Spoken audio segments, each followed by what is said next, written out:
near Jada. Mr. Jada, you have one parking ticket, which is parking in a tow zone. And you also are charged with parking in a handicap zone. How do you plead? What happened was my stepson is an asthma patient. He's a what? Asthma patient. Asthma? Yeah. So, you know, It's okay if I sterilize my hands? Yeah. Sounds like it's going to be a complicated story, so I want you to be prepared. But what happened? He's an asthma patient, and? Yeah, so what happened was, you know, he was at the babysitter. So the babysitter called us at work. My wife was at work too. So by the time my wife came, you know, he was at a very serious condition. So my wife, you know, took him to the hospital. So there was nowhere to park. The only way to park is at the handicap parking. So she parked at the handicap parking. How old is the youngster? How old is what? How old is your stepson? Oh, he's 3 years old. 3? Yeah. Is he all right now? Is he all right now? Halfly, you know. Huh? Occasionally, you know, he get attacked. It's a serious condition. You know. You're also charged with parking, well, there's two tickets here, both outside Rhode Island Hospital. Yep. One was parking in a tow zone, and the other was parking in a handicapped spot. I think it was in the same time, you know. No. Let me tell you what happened now, say. First of all, on March 25th, at the Rhode Island Hospital emergency room, Yeah. the car was parked in a handicapped spot. That's the day you took your stepson to the hospital, right? Yeah, it was my wife's car. All right. Now, he was admitted to the hospital? Yeah. He stayed there? Yeah, he was there the whole week. Yeah. Then the following day, there was no emergency the following day. The following day, you parked in a tow zone. The tow zone, the thing is, you know, we have 2 cars, you know.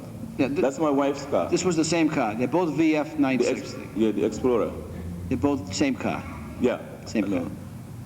So one day you went to the emergency room, you tell me it's an emergency. The next day, no emergency, he's already in the hospital. You park in a tow zone on Dudley Street. I think she was at the same spot, you know. No, it wasn't the same spot. And if she wasn't in the same spot, she shouldn't have been in the handicap zone the following day because the baby was already in the Maybe hospital. she moved.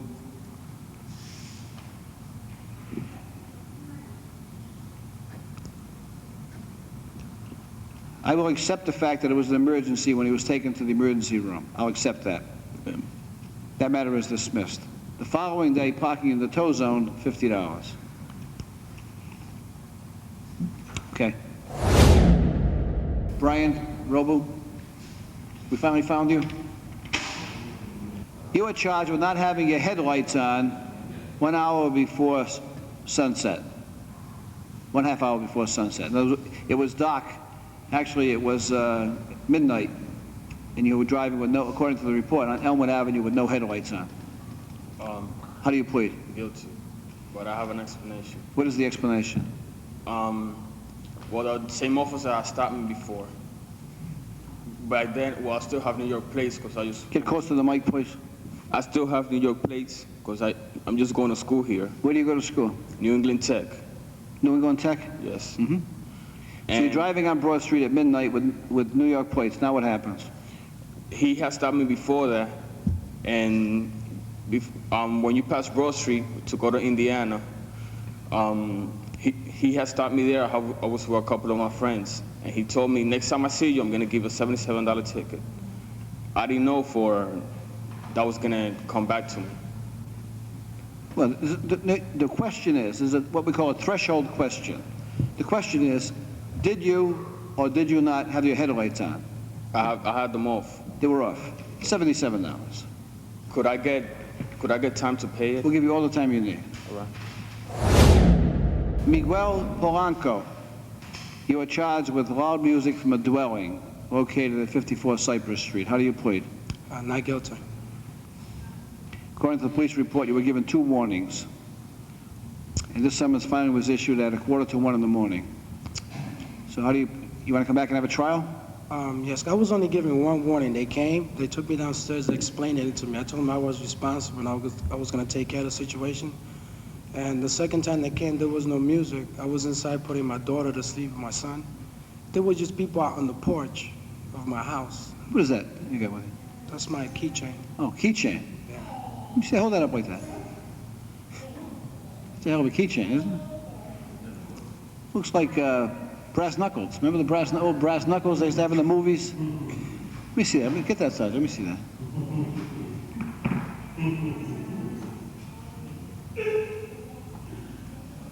I don't know. That's quite a keychain.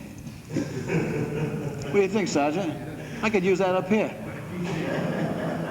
Have you? You haven't done this to anybody, have you? No, never. No? I think this is a multi-purpose keychain. That's what I think it is. So like I was saying, I did receive one warning, and the second time, I didn't have the music. You're supposed to be here protecting me. How can you let stuff like that in here? I didn't have the music on. I think he was upset because... Here's your choices. Your choice is to come back and have a trial or pay $100. What do you want to do? I want to have a trial. Matter of set down for hearing.